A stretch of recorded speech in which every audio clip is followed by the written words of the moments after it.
we are going to cover two chapters this morning because chapter 26, we're only going to spend a few minutes in it. And I'll explain why in just a moment. But if you're taking notes, if you're a note taker, Numbers 26 can be broken up this way. It can be broken up beginning at verse 1 all the way down to, I forgot to put the verse for myself, all the way down to verse 51. Verse 1 to verse 51 is a list. And really what that is it's the second census. Why is the book of Numbers called Numbers? It is because of these lists, these censuses, these countings. Because it began with one, chapter 1, we opened up the book with one of those. So way back when, it was called, it got named after those lists, those censuses, and it was called the book of Numbers because they were numbering. Well, that's what's happening in that list, is that the people are being numbered once again. And I'll just, again, as far as chapter 26, this is all of the, this is the only slide that I'm going to have for those of you that like to take notes, okay? So verses 1 to 51, there's a list of people. And if you look at your Bibles at verse 51, it says, these are those who were numbered of the children of Israel, 601,730. And so we go, okay, 601,000, okay, that's a lot of people. We're kind of working our way backward. If you go back to verse 1, okay, we looked at verse 51 and saw the total number. But look at verse 1 because there's some explanation that we need here. And it came to pass after the plague. So there had been a plague, okay, when we last left the book of Numbers. The people, they were dying because of disobedience. And they had actually gotten involved with some of the local people there, and they had gotten involved in sexual sin. And so people were dying as a result of their disobedience. So it says that it came to pass after the plague that the Lord spoke to Moses and Eleazar, the son of Aaron, the priest. So Eleazar was the priest. Okay, he took over for Aaron, his dad Aaron. Aaron had died. Verse 2, take a census of all the congregation of the children of Israel from 20 years old and above. So we're counting only those that are 20 years old and above by their fathers' houses, all who are able to go to war in Israel. Now some of you will not like this. Some of you will be very glad for this. But it was the 20-year-old males, when it says those who were able to go to war, that had previously been established as the guys that could go to war. So this number that we get in verse 51, what was it, 601,000 people, is really not an accurate number of every single individual because they were just getting a count of the 20-year-old males, anybody that was 20 years old, a guy, and older. So there were many more women. You can imagine that there were lots of children. It's funny, the children of Israel, as I'm going through the story, Genesis, Exodus, Leviticus, Numbers, huge families, lots of kids. They remind me of my Hispanic family, you know, my Mexican family. Not just my own immediate family. I've got 4 kids, but even, you know, when we get my entire family together, my aunts, my uncles, you know, cousins, it's a typical Hispanic family. You know, you just like, it's like, man, I don't even know who these kids are. Whose kids are these? You know, there's kids running all over the place. Everybody's got multiple kids, big, large families. And so you can imagine that if there were 601,730 20-year-old males, 20 years and above, you know, if each one had an additional family member, you double the number. If each one of them had, you know, 2 more family members, you triple the number. You understand? So the number can be quite high. Okay? Now, again, I'm not going to go through all of those verses, read every name and all of the numbers. You're welcome to do that if you want. But what's going on here? Let me tell you why this is happening. God commanded the people to be numbered once again because they are on the move. This is a transitional time. In fact, you will see this list, and then there's this land distribution. We'll talk about the Levites real quickly. But then in the next chapter, chapter 27, we're going to see a change in leadership. So this is a transitional time. And God is saying, okay, we're ready to move. We're ready to start heading into the promised land. And let's count everybody up, see what we've got here. Let's count the numbers, and let's make sure that we've got all of our facts straight for history purposes, and also so that in verse 52, if you're taking notes, that would be our next section. Verses 52 to 56 is the land distribution. Okay? And these verses we are going to read because I need to make a very important point.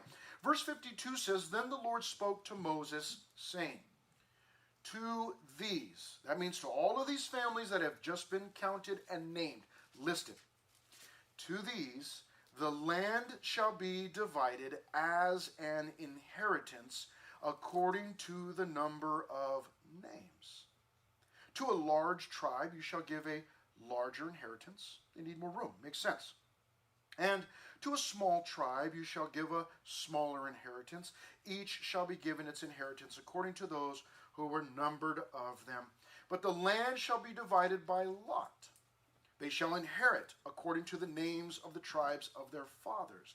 According to the lot, their inheritance shall be divided between the larger and the smaller." So I want to point out something here that's extremely important. Okay? I want you to fast forward to 2023. 2023. Okay? Here we are. There is almost constantly, and I probably could just say constantly, a land disputes going on all over the world. But the one that we're talking about here that's in focus, the land of Israel, is almost always in the middle of a dispute, land dispute. You have people that, the countries that live around Israel, that many of them are not at peace with Israel. In fact, it's very common for the people of Israel, the Jews who live in Israel now, not just the Jews, there's lots of people who live there, it's not just Jews, to have rockets, just kind of a daily thing where rockets are being lobbed in there from these other countries. And from time to time, it will come up on your social media feed. And you know how that is, right? It kind of goes in and out of style. For a while, whatever the latest topic is, people will be into it. You know how this is. You'll open up your feed and, oh my gosh, this is what's going on over in Iran, or this is what's going on. Did you hear what happened in Paris or whatever? And that'll just be the hot topic, man. And everybody's posting about it. And then all of a sudden, boom, it's just gone. And it's on to the next thing. And oh my gosh, forget those things over there. And I don't mean to be disrespectful, but oftentimes we can have the attitude, without saying it, the attitude can kind of be like, oh, that man, look at all those people that are dying over there. And the next day, there's something bigger going on. Oh, forget all those people who are dying. Now we're on to this next thing. And we do that. It just kind of goes in fashion. Sadly, it goes in fashion. And what's with the style? And it's just trending. These are trending, and then they're gone. Well, from time to time, what's trending is that Israel, oh man, what a horrible government. They're kicking people out of their land, and oh, there's something about the Gaza Strip, and there's something about the West Bank, and you'll hear these things, and oh my gosh, they're kicking people out of their houses, and what's going on? And we oftentimes just want to look at the surface. We just kind of do the 2 second, 3 second, I look at a picture, oh my gosh, I make my determination. I don't really go, dig in to see what's behind the story. It's just kind of like, this is the big thing, and I get angry about it for about 30 seconds, and then I pass it on, and we get angry about the next thing or whatever. But anyhow, there's this attitude from time to time where people, they hate Israel. They hate Israel because they're in that land, in the land of Israel, and it's not even their land. They stole it from other people, and there's all kinds of again, it'll just kind of be trending for a while, and then it'll drop off. I mentioned a while back, Kanye said something about the Jews just a while back, and then all of a sudden everybody was defending the Jews. We have to, we've got to defeat anti-Semitism, and, it's inside. Remember, some of you remember that, and then you go, oh yeah, that's right. He was going kind of crazy. What happened? It's just trendy. It just comes and it goes. It's important for you and I to understand as Christians, as people who read the Bible, believe the Bible. These words in verse 52 seem like it's just another sentence. Let's just move on. I want you to understand, then the Lord spoke to Moses. Moses didn't speak to himself. Moses didn't come up with his own idea like, hey, this is what we're going to do. He's under the direction of God. And God says in verse 53, to these people, the land shall be divided. We can get angry at Israel and we can say, well, Israel's not living right and they're not treating people right. And that's very possible. That's very possible. It is very possible that they're not handling what they've been given from God, that they're not handling it correctly. It's very possible that they're not treating people correctly. That is very possible. However, that does not cancel or negate the fact that God gave them the land. And he gave it to them way back in Genesis chapter 12, when he spoke to a man named Abram. Abram, or AJ. No, I'm just kidding. It's not Abram. He eventually became Abraham, but Abram. And he told him, come with me, Yalak, come with me. And I will take you to a land that I will show you. He gave him that promise. This land is going to be yours. So Israel may or may not do things right. They may or may not handle things right, political issues, land issues, whatever. However, that does not cancel out the fact that God gave them that land. If you want to be angry, it's okay. You've got the right to be angry. And you can even be angry at Israel for some things. But if it's about being in the land, you probably should just take that up with God. Because that was God gave them that land. Okay? So that's why I stopped to read those verses. It's a big deal. It's a huge deal. You and I need to understand that. We want to have a biblical worldview. And when everybody's getting angry, everybody's all stirred up about something, we want to go, but wait a minute, what does the Bible say? That's what we do as Christians. If you're not a Christian, then you don't have to have a biblical worldview. You can come up with your own worldview. Believe whatever you want to believe. But if you're a Christian, we have a biblical worldview. We see everything through the Bible. Well, what does the Bible say? But Israel didn't do this right. I know, I agree. But this is what God says about the land, okay? Now, in the remaining verses 57 down to 65, you get the Levites. The Levites. What is the Levites? This is a family who, at the beginning of the book of Numbers, they were set apart, this family or this tribe of Levi, they were set apart as servants for the tabernacle. The tabernacle was basically their place of worship or like their church. And these guys, this family, they were chosen to be servants in there, okay? When I say servants, I don't necessarily mean slaves. They weren't mistreated or those things. But they were just responsible for the cleanliness, the repair, the packing up, the moving of these things. And so the Levites actually were not given, the priests and the Levites were not given specific plots of land because their inheritance was, they got the Lord. That's what they got. Now, it doesn't mean that they didn't get land or whatever. They were obviously taken care of. But that's what the point is being made in there. But look at verse 64. But among these people, there was not a man of those who were numbered by Moses and Aaron, he was the old priest, when they numbered the children of Israel in the wilderness of Sinai. Why? What is he saying?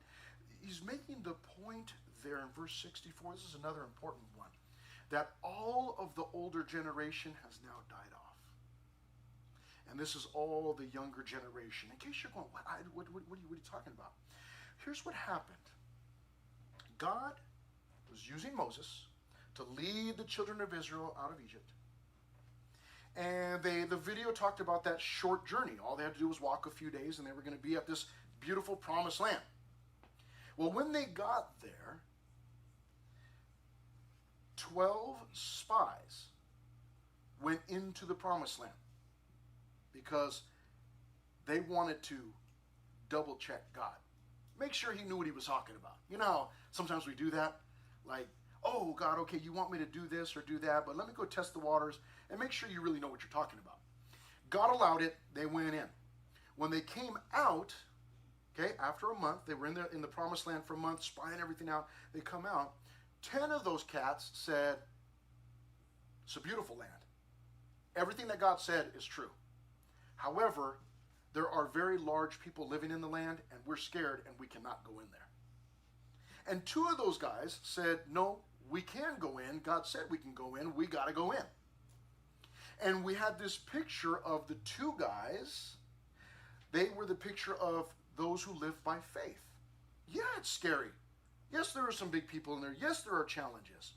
But this is the direction that God is leading us in. Let's go by faith. And then you had the other 10 guys who were a picture of a life lived in fear. Yeah, God says to do that, but we can't do that. Even though God said we could, we don't trust him. We can't do that. So you had this picture, okay? Now, at that point, God says, okay. Because basically all the children of Israel, all the people out there said, we're going with the majority, right? It was the mall mentality. Everybody's going to the mall, so I guess we should all go to the mall. Or mob mentality. I don't know. Everybody's running that way, so I guess we should run that way. I told you I was in, just a while back, my wife and I were in the mall in San Bernardino, okay? Beautiful city, okay? If you ever get to visit, spend a vacation there, you should totally do it. We were in the mall. We had just walked into the mall. J.C. Penney, okay? J.C. Penney. It's like, don't old people shop there? Hello? Okay? So I was going in, I'm looking, but I had just seen a friend. I'm in there for like 30 seconds. I'm talking to a friend. I ran into a friend. We're talking. And my wife took off, and she was going to go look. Well, then all of a sudden, we hear something. We look up, and there are people running past it, at us and past us. And, you know, my friend and I, you know how dudes are, right? What? What's going on? You know, everybody's running. Why is everybody running, you know? And I mean, I'm talking a mom and her older daughter running by. The daughter's crying, ah! And I'm just like, what's going on, man? What's happening? You know? And then somebody says, there's a shooter. There's an active shooter in the mall. And you know how guys are? What? And then we're standing there, and then it's like, okay, I guess I should go. And then I'm looking around like, where's my wife? She was already at the door. She had the door open. She's like, Chris, come on. You know, it's like, what? And then I do one of these. Oh, there's an active shooter. Okay, hey, all right. Oh, okay, man, see you later, you know. And, take off or whatever. And, not a big deal, but mob mentality. You know what I mean? It turned out there was a shooter, but he was on the opposite side of the mall, and it actually wasn't even in the mall. It was some kind of problem out in the parking lot.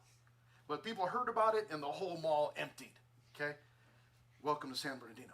Okay, but it's that idea, like, just everybody's doing it, so let's just go. But my mentality is like, I see everybody running that way, but I think about, I'm practical. Sorry about that. I'm just practical, and I go, I'm not running that way unless I know what they're running from and where they're running to. Is there some kind of virus going on and all these people are going to run outside, run up the bridge and jump off? I'm not doing that. Like, where are we going here? That's how I think. Anyhow, it's that mob mentality. And everybody in this situation said, well, the 10 said, we can't go in there. So we're going to stop trusting God and we're going to trust these men. God said, okay, if that's the way you want to do it. He said, then what's going to happen is, instead of going into the promised land, because you're too scared, living by fear, he said, what we're going to do is you're just going to march around the wilderness for 40 years. You're going to travel. You're going to tent camp for 40 years until all of the old generation, those that were living by fear, until they all die. And when the new generation who's young and hip and full of faith, when they're ready, I'll take them in. Family, now's the time. That's where we're at right here in this story. Okay? And so when he says in verse 64 that there was no one left, it means that there was nobody from that old generation, man. They were all gone. All gone. And now it's time for the new generation to make their move. So we have a list where they numbered everybody, and then they distributed the land, or God told them everybody's going to get a plot of land, and then the Levites they were addressed once again. By the way, I am a landowner. I own a plot of land in Scotland. I don't know if you knew that, but my daughter got me a plot of land in Scotland for Christmas. Isn't that incredible? Yeah. It's 1 square foot, but I own it, okay? And by the way, on my plot of land in Scotland, you refer to me as Lord. Okay, so I just want to make that clear. You ever visit me on my plot of land in Scotland, you call me Lord Christopher. Okay? All right, Numbers chapter 27. Okay, Numbers chapter 27. Some cool stuff going on here. We're going to get 2 main divisions in chapter 27, the land inheritance and then a leadership change. We're not saying goodbye to Moses quite yet, but we definitely see the beginning of it. Okay? Now, this is really neat. In the first section, let's see, come on, are we going, where are we at? There we are. The land inheritance, verses 1 through 11. This is a wonderful story. Verse 1. Then came the daughters of Zelophehad. Okay, did that sound good? I don't know if it's accurate. I just pretend. Okay, the son of Heifer. It's not a good name, huh? Heifer. The son of Gilead. The son of Machir. The son of Manasseh. From the families of Manasseh, that name we recognize. The son of Joseph. He's the guy. Joseph is the first one that was in Egypt many, many hundreds of years ago. And these were the names of his daughters. Malah, Noah, it's interesting, okay, Haglah, Milcah, and Tirzah. Okay, so this family, the family of Joseph, this is generations later, here come all of these daughters. Man, how many daughters is that? 1, 2, 3, 4, 5 daughters. Good night, nurse. Okay, I've got 3 daughters, and daughters are sharp. Okay. When you get older and you get married and you start having kids, you'll see for yourself. Girls are incredible. They're awesome. Okay? The guys might be one day, but the girls are awesome. Okay? And so listen, here's what they do. Verse 2. They stood before Moses, before Eleazar the priest. No fear. You know, sometimes you're afraid to talk to somebody that's in authority, authority figure. These girls, not a problem. They all 5 of them come. And they stood before Moses, before Eleazar the priest, and before the leaders and all the congregation. Man, they no problem. By the doorway of the tabernacle of meeting. So they're there. This is the meeting spot. And here's what they say in verse 3. Our father died in the wilderness. It was one of the old generation. But he was not in the company of those who gathered together against the Lord. Our father never rebelled. He didn't rebel against the Lord. He was not part of that.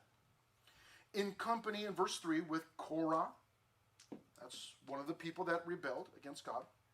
But he died in his own sin. Meaning, that doesn't mean that he was in sin and he died necessarily. It just means that he got old and he died. And he had no sons. Why should the name of our father be removed from among his family because he had no son? Give us a possession among our father's brothers. In other words, they came and they said, hey, we understand that our dad's gone, and if he had a son, then that son would get the land, the plot of land that would go to his dad. These ladies go, but we don't have any brothers. My dad didn't have any sons. So they said, so can we have the plot of land that would go to our father normally? Okay? So let's see. Does God love women? Does he hate women? What's his attitude toward them? So Moses, in verse 5, brought their case before the Lord. So Moses goes and talks to the Lord. What do you want to do? And the Lord spoke to Moses, saying, the daughters of Zelophehad speak what is right. You shall surely give them a possession of inheritance among their father's brothers, and cause the inheritance of their father to pass to them. I love it. God says, no, this is accurate. He didn't have any sons. He only had daughters. Take care of those daughters. Give them a plot of land. They need the land. They need somewhere to live. They need to be able to survive. I love that. I love when we get those times where you see God taking care of these individuals. Does God like women? You know, there have been so many critics of the Bible over the, ever since, from the beginning. God, women are mistreated in the Bible, or they're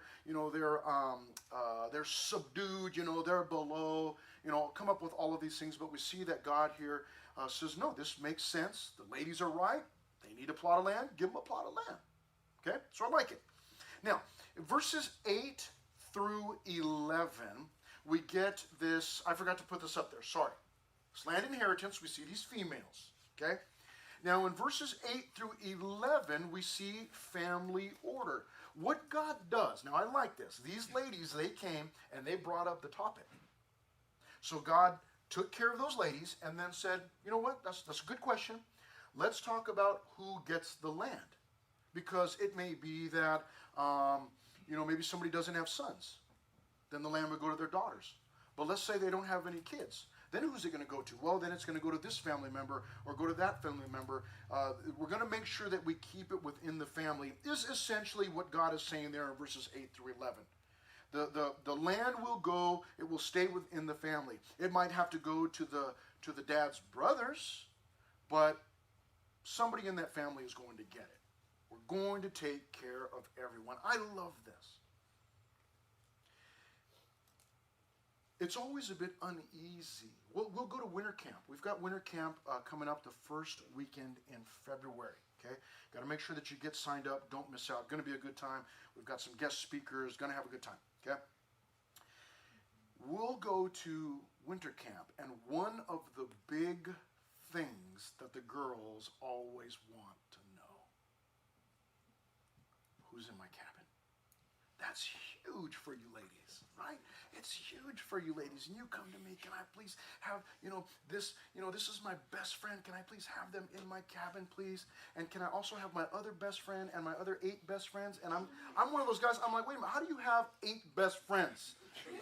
That is not even legal. Get out of here with all of that. And you just got, you got your posse, you got your crew. I just need 8. And, I do my best to try and, get people together. But sometimes it is good to purposely mix you up. That way you might end up with, another BFFFF, right? And so that's a big deal. And there's always that, oh my gosh. And then what I'll do sometimes is I'll tell you ladies, hey, the cabin assignment, the bed assignment, all you're doing is sleeping in there. The rest of the day, we're going to be out, we're going to be gone, we're going to be doing stuff. It won't matter who's sleeping next to you. And, Friday night, everybody's pumped up, everybody's excited. But by Saturday night, forget it, man. People are snoring during the last session, you go to bed, and it doesn't matter, you could have a bear sleeping next to you, and it wouldn't matter.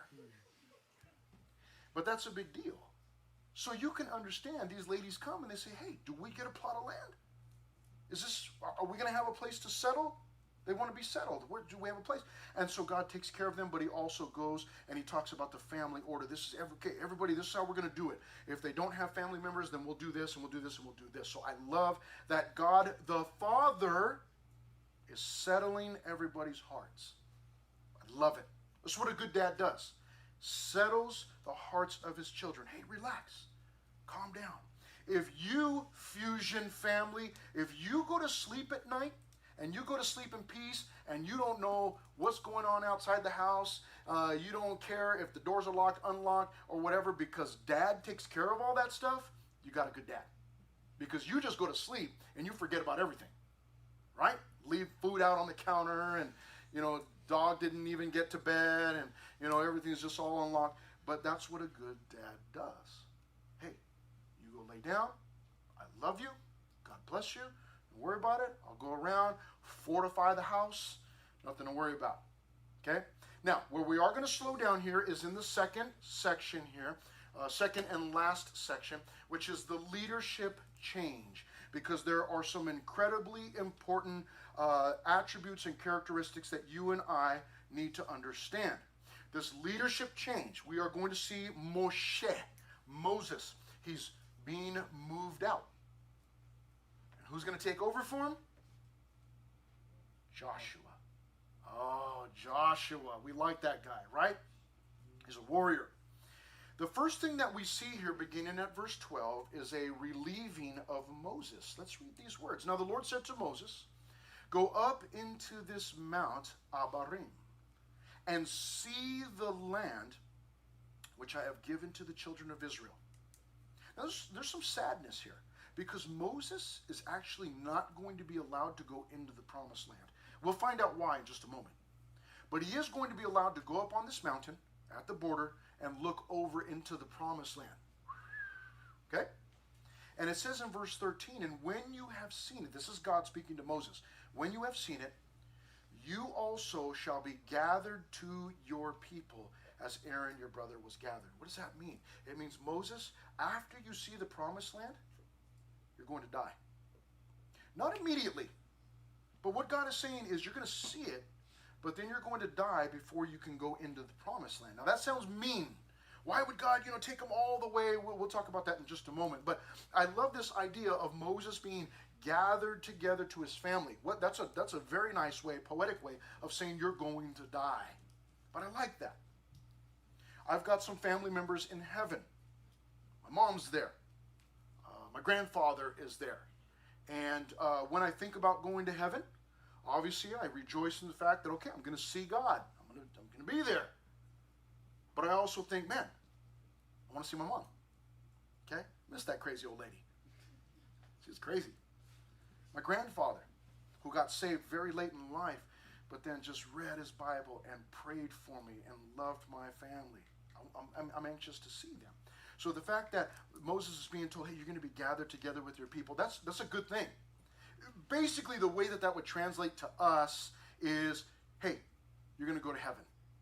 It's like, okay, it's a good thing. You see the promised land? That's great.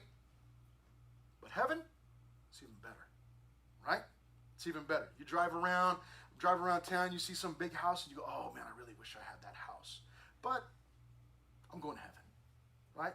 Be nice to have that house right now, but whether I get it or not really doesn't matter because I'm going to heaven. So, okay, I'm good with that. So verse 14 says, why is Moses going to die? For in the wilderness of Zin, during the strife of the congregation, I'll explain this, you, Moses, rebelled against my command to hallow me at the waters before their eyes. These are the waters of Meribah at Kadesh in the wilderness of Zin. What? For those of you that were not here, and even those of you that weren't here and you do not remember, Moses had been given a command. The people were thirsty. And God told Moses, you're the leader. I want you to go over to that rock, and I want you to speak to the rock. Okay? Sounds kind of weird, but I want you to speak to the rock, and when you speak to the rock, God says, I will cause water miraculously to come out of that rock. But Moses was angry. He was not angry at God, he was angry at the people because they were complaining. And Moses went over with his staff, his stick, and instead of speaking to the rock like God said, he beat the rock. Boom! You know when you get angry and you just crash something, hit something. Well, that happened with Moses. And what was revealed there was that act of rebellion was actually an act of rebellion against God. And it was a lack of faith on Moses' part. I didn't tell you to beat the rock. I told you to speak to the rock. You didn't trust me. You came up with your own way of doing it. And when you went and did it your own way, like Frank Sinatra, didn't end well.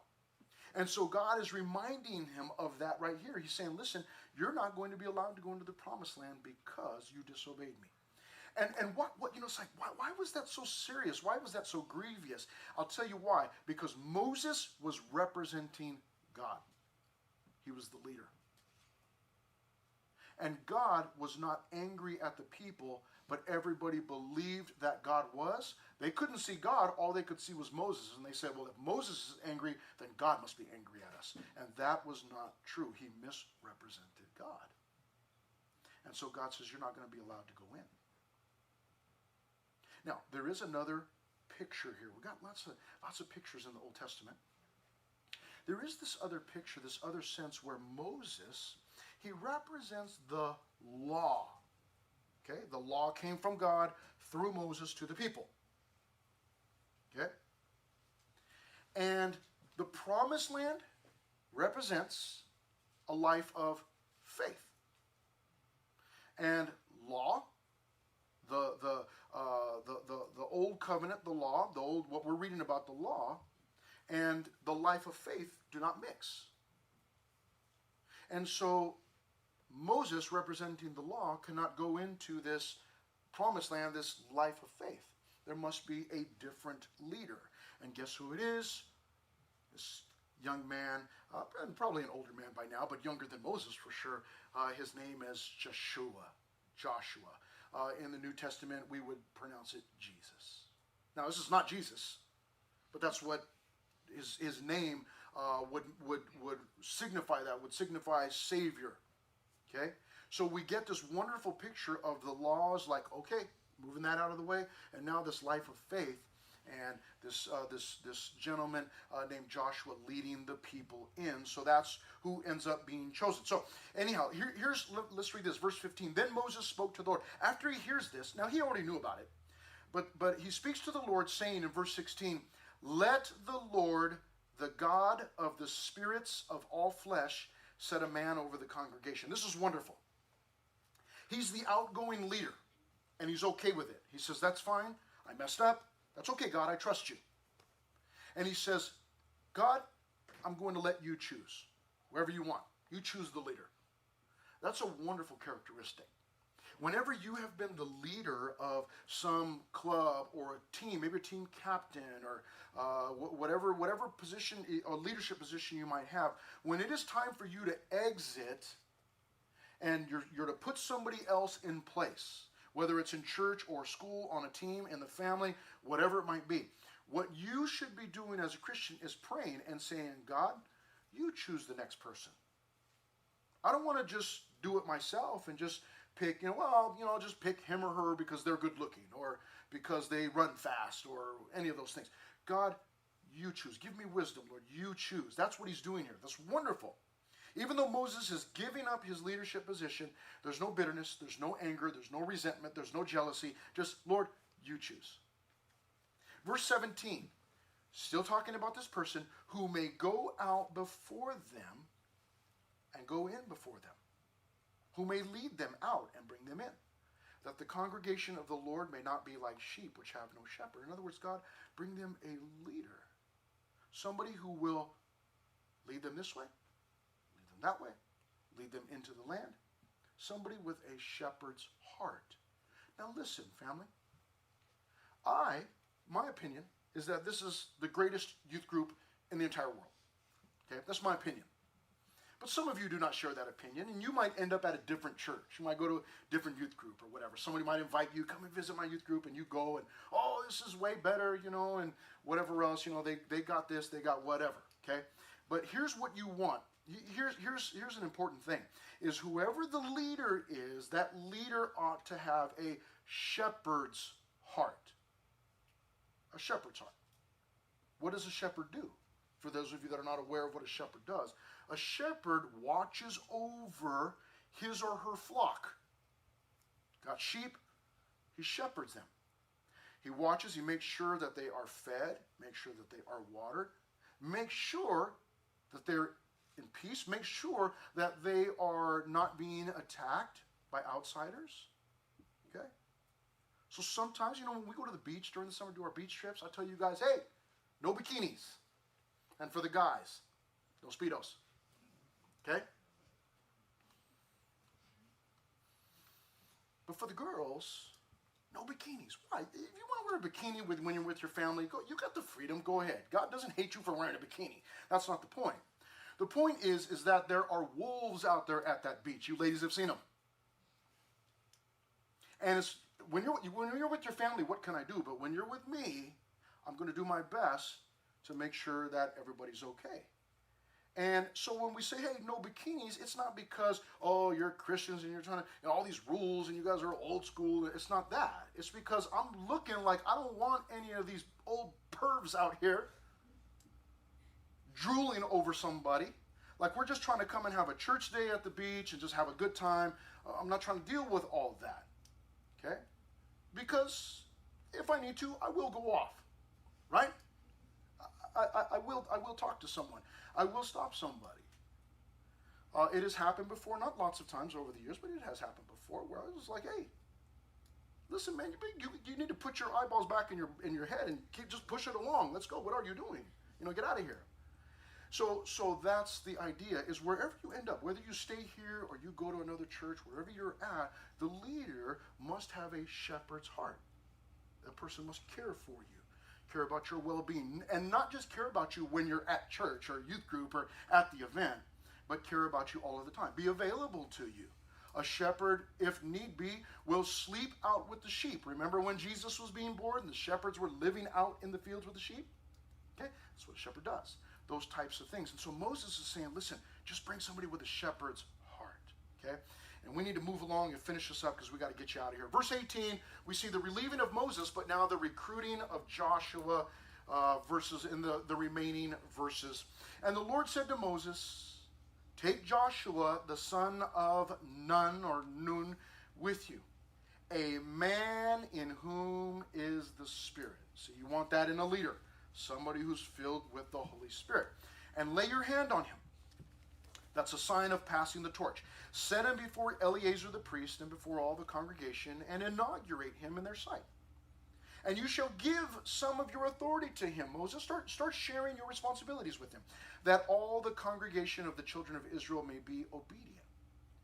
He shall stand before Eleazar the priest, who shall inquire before the Lord for him by the judgment of the Urim. The Urim and the Thummim were believed to be, we don't know for sure, but they were believed to be stones that they would keep in a pocket, and they would ask the Lord a question, pull out one of those stones and get their answer. It's pretty, there's mystery around it. We don't really understand what exactly that is, but basically what God is saying is, put this guy before everybody, and let's make sure that everybody knows that I've chosen him.